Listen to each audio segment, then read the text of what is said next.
Assalamualaikum warahmatullahi wabarakatuh. Salam sejahtera, Om Swastiastu, Namo Buddhaya, salam kebajikan. Perkenalkan, saya Karamawati selaku pembicara pertama akan memperkenalkan kedua rekan saya terlebih dahulu. Di sebelah kanan saya ada Medika dengan Astiti selaku pembicara kedua, dan di sebelah kiri saya ada Ega Tania Fortineta selaku pembicara ketiga. Yang mulia Dewan Juri yang terhormat, saya selaku pembicara pertama berpihak sebagai pro dalam mosi perdebatan kali ini mengenai politik hukum Islam dalam major bank syariah Indonesia. Kepemilikan usaha bank dapat beralih kepada pihak lain melalui penyatuan usaha bank dalam memperkuat dirinya guna mewujudkan sistem perbankan yang lebih sehat, efisien, dan memiliki daya saing di era globalisasi dan perdagangan bebas. Sudah 1 tahun lamanya Indonesia berperang melawan virus corona. Tidak hanya sektor kesehatan, tetapi virus corona juga berdampak pada perekonomian Indonesia. Beberapa tahun ini, banyak bank syariah Indonesia yang menunjukkan adanya peningkatan secara signifikan. Hal ini tentunya menjadi angin segar terhadap perkembangan ekonomi syariah di Indonesia, terutama pada masa pandemi COVID-19. Kondisi ini kemudian didukung oleh pemerintah dengan dikeluarkannya peraturan dari Otoritas Jasa Keuangan nomor 11/POJK-03/2020 yang berisi tentang stimulasi ekonomi nasional sebagai kebijakan counter-cycle terhadap dampak penyebaran virus corona. Kebijakan ini adalah upaya nyata dari pemerintah untuk menyetabilkan perekonomian Indonesia pada masa pandemi COVID-19 dengan cara melakukan merger bank syariah. Yang mulia Dewan Juri yang terhormat, pada tanggal 1 Februari 2021, Bank Syariah Indonesia resmi beroperasi sebagai entitas baru, yang mana Bank Syariah Indonesia adalah hasil dari merger Bank BUMN Syariah, yaitu Bank Mandiri Syariah, BNI Syariah, dan BRI Syariah. Merger dari ketiga bank ini adalah upaya dan komitmen pemerintah untuk memajukan ekonomi syariah sebagai pilar baru kekuatan ekonomi nasional, dan secara jangka panjang akan mendorong Indonesia sebagai salah satu pusat ekonomi syariah global. Selain itu, merger bank juga menjadikan lebih efisien, memiliki modal yang lebih besar, dan mendapatkan dana murah. Penyaluran dana murah inilah yang akan menguntungkan nasabah, terutama pada segmen usaha mikro, kecil, dan menengah, karena pada dasarnya pembentukan merger bank syariah ini adalah mengangkat keinginan pemerintah untuk memajukan ekonomi umat, yaitu dalam sektor UMKM dan JISBAM. Hal ini sesuai dengan Undang-Undang Nomor 21 Tahun 2008 tentang Perbankan Syariah Pasal 4 Ayat 1-3. Sekian dari saya, terima kasih. Yang mulia Dewan Juri yang terhormat, saya selaku pembicara kedua yang berpihak sebagai pembicara kontra, yakni dalam perdebatan mosi politik hukum Islam dalam merger Bank Syariah Indonesia, bahwa dalam pasal 126 ayat 1 Undang-Undang Nomor 40 Tahun 2007 tentang perseroan terbatas, yang mana penggabungan tidak dapat dilaksanakan apabila merugikan salah satu pihak, antara lain pada pihak karyawan. Dan hal ini juga berkaitan dengan merger bank harus memperhatikan Undang-Undang Nomor 13 Tahun 2003 tentang ketenagakerjaan dan berkaitan dengan hak pada karyawan. Pada opsi merger bank memiliki pangsa pasar yang berbeda-beda, maka dari itu akan berdampak pada ketenagakerjaan yang berujung pada pengangguran.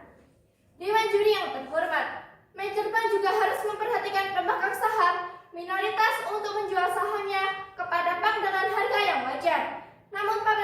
Namun pada prinsipnya terdapat akibat hukum merger bank, antara lain pemegang saham dan aktiva maupun pasifa bank yang melakukan merger berdasarkan pasal 122 ayat 2 dan ayat 3 Undang-Undang Nomor 5 Tahun 2007. Undang-Undang Nomor 20 Tahun 2007 bahwa perusahaan yang menggabungkan diri berakhir karena hukum yang dilakukan tanpa likuidasi terlebih dahulu.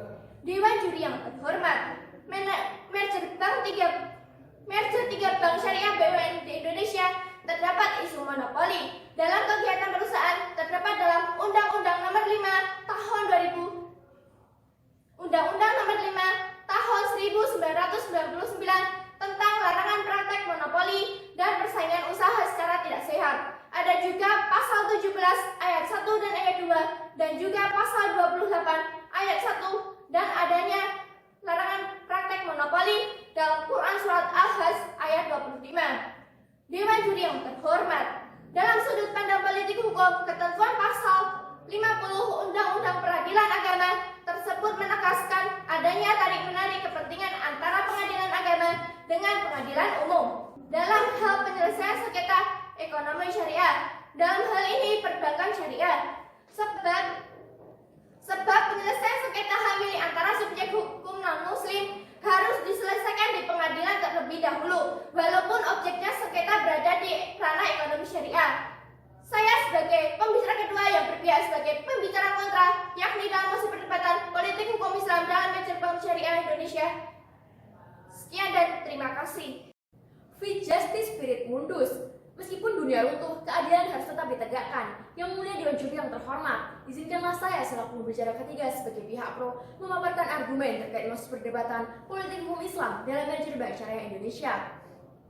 Dampak politik hukum Islam dalam Majelis Bank Syariah Indonesia memiliki potensi besar dalam perkembangannya. Mengingat bahwa Indonesia merupakan negara dengan mayoritas penduduk beragama Islam, bahkan merupakan negara dengan umat Islam terbanyak di dunia menurut data PEB Tempatan Global Religious Future Project. Maka dari itu dibentuklah BSI agar penyelenggaraan ekonomi Islam di Indonesia dapat berkontribusi dan memberi pengaruh positif bagi bangsa. Penerapan politik hukum Islam digunakan sebagai pedoman sekaligus payung hukum terkait Majelis Bank Syariah Indonesia. Bank Syariah Indonesia menerapkan prinsip syariah seperti wadiah, mudorobah, murabahah, dan lain-lain sehingga masyarakat terhindar dari transaksi haram berupa masyir, boror, dan riba. Yang mulia dan juri yang terhormat, perlu kita ketahui bahwa Bank Syariah Indonesia sangat membantu masyarakat. Contohnya dalam segmen pasar retail yang membantu dalam keperluan ibadah haji dan umroh. Lalu dalam segmen pasar korporasi dan wholesale sangat membantu dalam pembangunan proyek berskala besar.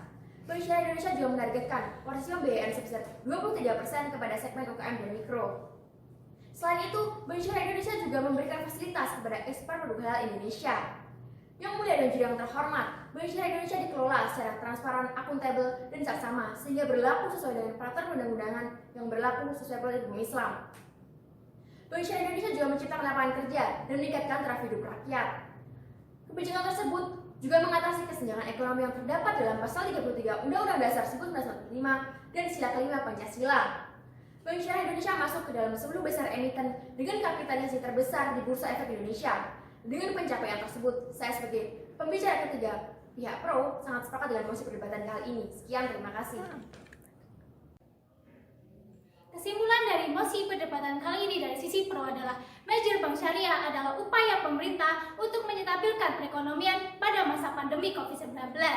Majelis Bank Syariah menjadikan lebih efisien, memiliki modal yang lebih kuat, dan mendapatkan dana murah. Penyaluran dana murah inilah yang akan menguntungkan nasabah, terutama pada sektor UMKM.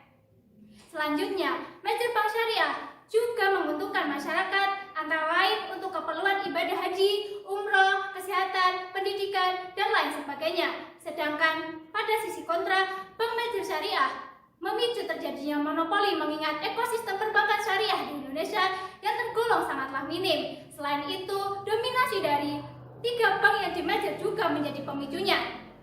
Majelis Bank Syariah juga terganjal Undang-Undang Ketenagakerjaan yang mana tidak menutup kemungkinan Majelis Bank Syariah adanya pengurangan ketenagakerjaan pada operasionalnya. Jadi, seharusnya tidak perlu adanya penggabungan itu dan membiarkan kondisi ini berjalan sesuai dengan alamiah supaya pemainnya bisa lebih banyak, memicu persaingan yang lebih sehat, memicu dinamika yang lebih baik sehingga perbankan syariah bisa tumbuh lebih cepat dan konsumen memperoleh pilihan yang lebih variatif. Sekian dari kami. Wassalamualaikum warahmatullahi wabarakatuh.